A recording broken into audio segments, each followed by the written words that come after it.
Сәлем достар, бүгін біз өте жұп-жұмсақ, дәмді пирожки пісіреміз. Алдыменен 200 мл жылы сүтке 1 шай қасық дрожжи, 1 шай қасық қант қосып, араластырып 10 минутқа қоямыз. Дрожжидің көтерілуін күтеміз. Енді дрожжиға 2 жұмыртқа қосамыз. 50 мл сұйық май қосамыз. 100-150 мл суға 1,5 шай қасық тұз қосып, дрожжиға қосамыз.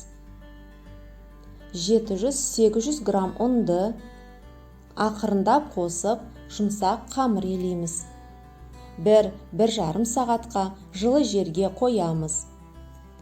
Енді ішіне салатын салманы дайындап аламыз. 500-600 грамм картопты қайнатып, оған 1 штук қуырылған пиязды қосамыз. Тұз, бұрыш дәміне қарай саламыз.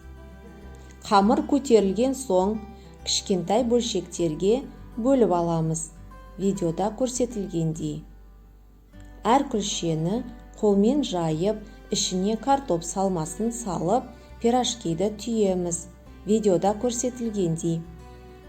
Майымызды қыздырып, пирожкилерді қуырып аламыз. Орташа отта. Пирожкилер дайын, ыстықтай шаймен ұсынамыз. Назарларыңызға рахмет. Каналға жазылуды және лайк басуды ұмытпаймыз.